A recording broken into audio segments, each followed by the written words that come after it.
The program itself ensured to provide or to produce highly competent and values-driven criminal justice professionals who will meet and exceed the challenges as an active participant in shaping the community.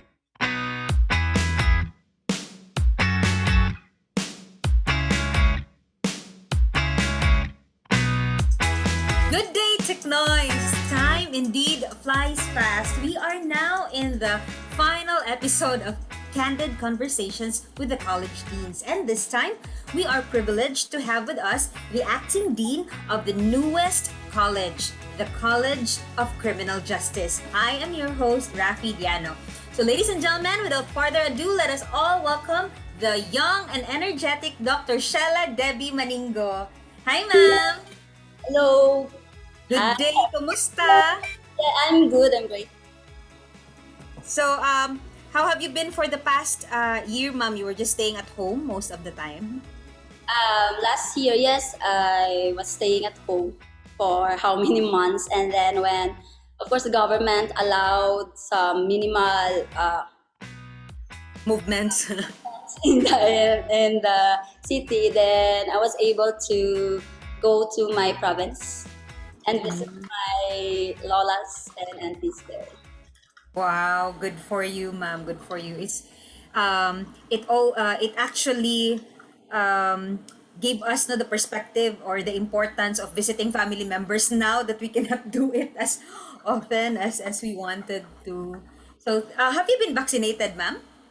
Yes, my first dose was AstraZeneca last month. So my second would be this September too. Hopefully, it will be September too. Wow, good for you, ma'am. So, ma'am, I am very happy to meet you virtually. I think we have not yet met, no, face to face. We are yet to meet face to face. So, I'm very happy. Like, Ruby, I also interviewed her, I think in the fourth episode, and I also have not met her personally. So, this is a good platform to meet the new members of the CIT family. So, if it's okay, well, let's proceed to the first question or to start off the conversation. So, the College of Criminal Justice has been very, I mean, the start, no, the first year of the College of Criminal Justice has been very challenging. So, can you tell us how you were able to adjust and how you helped even your students to adjust to the new online distance learning setup, ma'am? This pandemic really brought a lot of changes, not only to our daily lives, but as well as to the sector of education. Consequently, we needed to change the learning environment uh, into virtual classrooms, wherein the transition from the classroom-based management to this online distance learning is really a challenge for a newly offered program. But I believe what helped us cope with these challenges was the kind of culture that CIT University had molded. Um, we're going to notice what I observed and felt. The atmosphere of this university shows more on camaraderie and cooperation, and it was very evident on how the Made for Learners framework was successfully implemented. Aside from that one, the support from the administration towards its staff and faculty is also a huge factor in dealing with this situation. There were also series of trainings and workshop conducted online in helping us preparing for the new normal and at the same time on how we are able to accommodate our clients, which are our students. So I think that would be on the part of the college, but for our criminal justice students, what we did is to be considerate in terms of submission of activities, and because we know that some of them don't have a good internet connection, and we oftentimes extend the deadline just to accommodate them. So aside from that one, we are also making sure that we are available time just to address their concerns and needs. So I think that helped us cope with the transition. Wow, that's when you said na you even extend deadlines, ma'am, because you understand that some students may not have a stable internet connection. That really says a lot about how flexible and considerate our instructors are, and the current platform made for framework is, ma'am. And most, yeah, We all know that the stress that our students are yes. stress is more double than the faculty itself. So we just need to be considerate enough. We just need to be flexible, That's good. That's good. helping them cope with the changes. Yes, that's true, ma'am.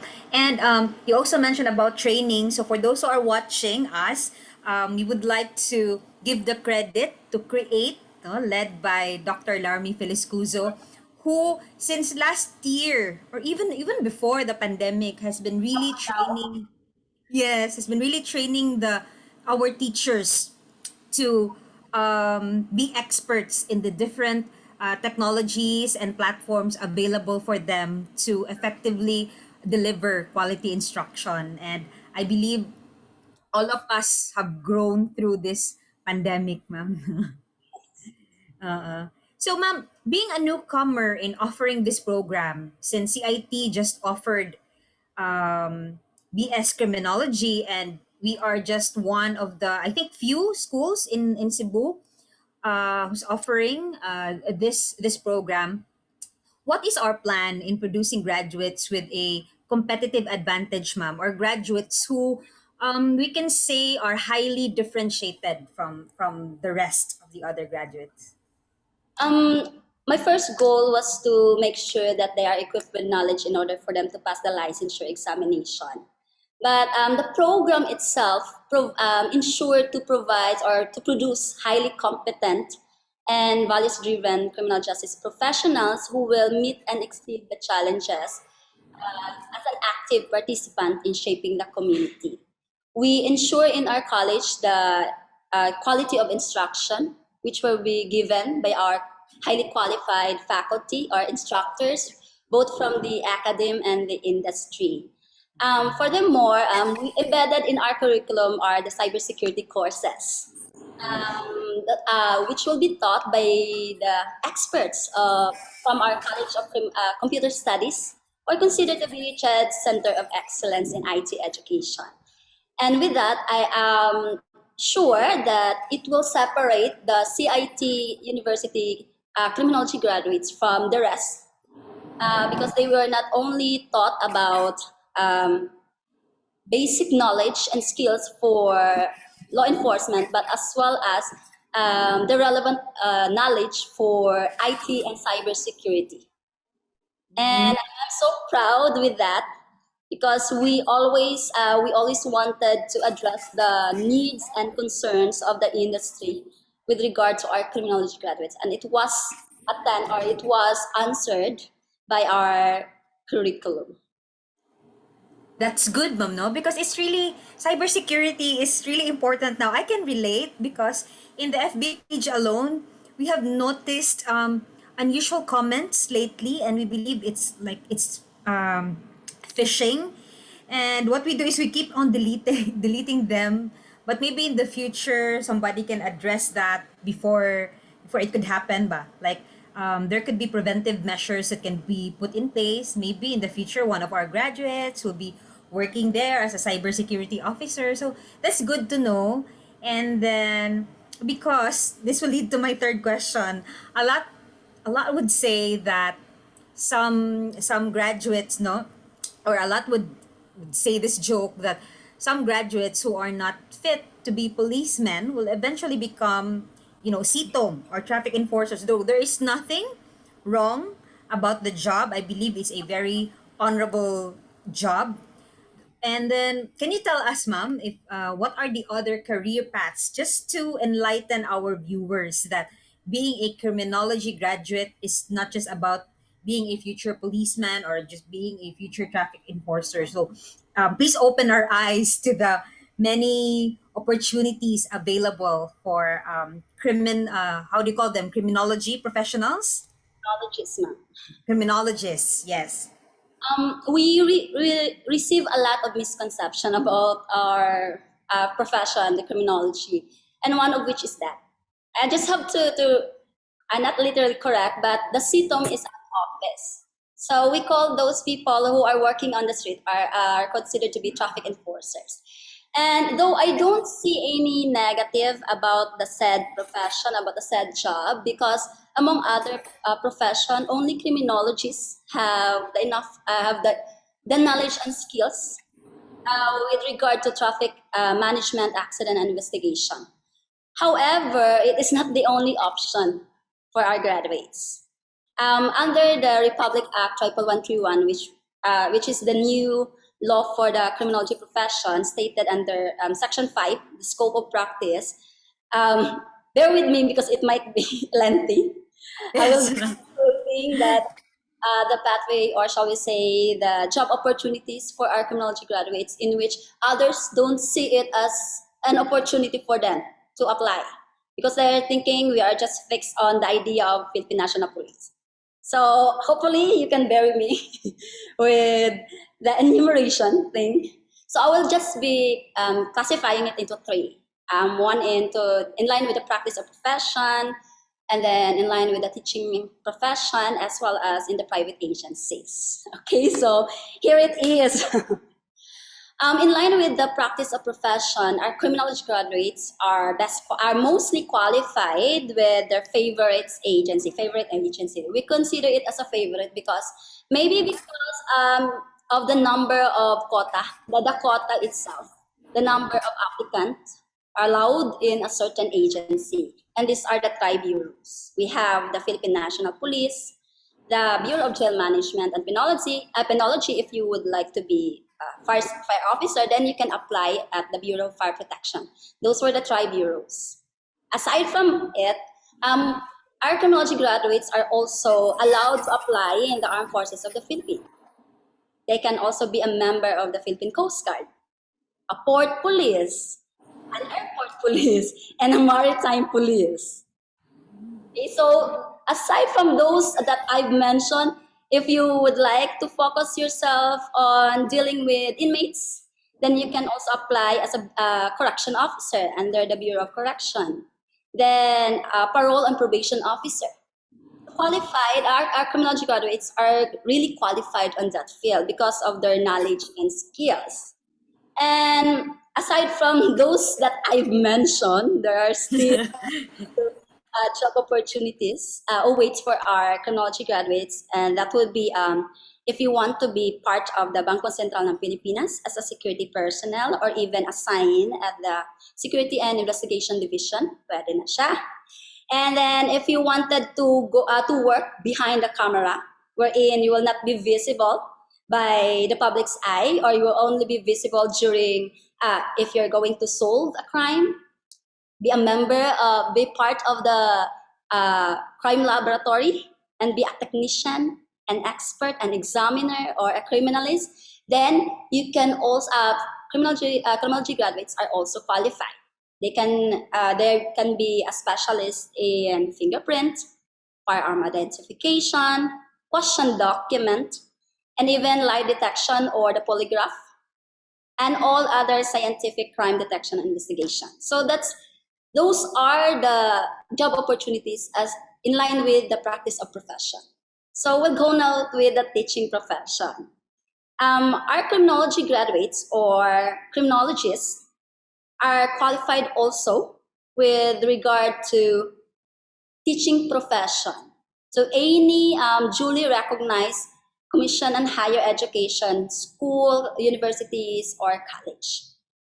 And then, of course, if you don't like to work in any government agencies, there are still private agencies that our criminology graduates are qualified. And that would be to become a security officer, security person, security guard, or even a security manager or a consultant, security consultant, so long as you will have 10 years experience in the field of safety and security. So you are qualified there.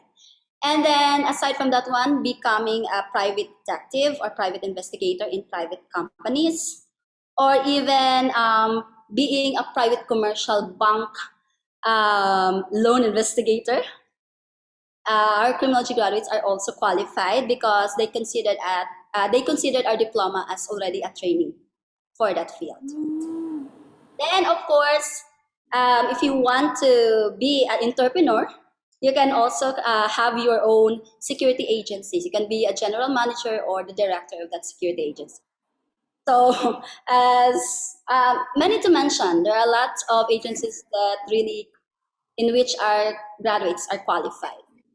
So I think hopefully those that I've mentioned would give a realization for the audience to really know what is criminology all about. It will not only be stick to what you are thinking, the traffic enforcer, the police only, but it's far beyond that. Wow, even I myself, ma'am, I am overwhelmed with the list. I didn't know that the opportunities are are limitless, no? So you can be an entrepreneur, you can be an educator, you can we work in the bank, and now with our IT enriched curriculum, they can work in, in the IT industry. Yes. So that will be the good thing about our profession, in which others don't see it like that because they're just seeing the negative thing. So hopefully, CIT BS Criminology will try to change that perception in the future. Yes, ma'am. Because look at you, ma'am. You became a dean. God's, God's grace. Yes. And also, they can also have admin jobs like, di ba, ma'am? Concurrently, you are also the head of the Security department here in. Safety and Security Department. So, you are an example of someone whose path didn't stick to the usual, like the traffic enforcer or the police. Though again, there is nothing wrong with those professions. Now, of course, a lot of us would have to play different. I mean, all of us would have to play different roles. Those are God ordained roles. Okay, ma'am. So my last question would be the common question I give to everyone. And though you are new, ma'am, I know you have visited CIT every now and then, no, especially now that we're planning to open our doors for limited face to face soon. So I think this question will already fit you, ma'am. So far, what is your favorite spot in CIT? The first time I visited the campus, the first place or the first spot that really struck me the most was the pathway towards the elementary department. That one.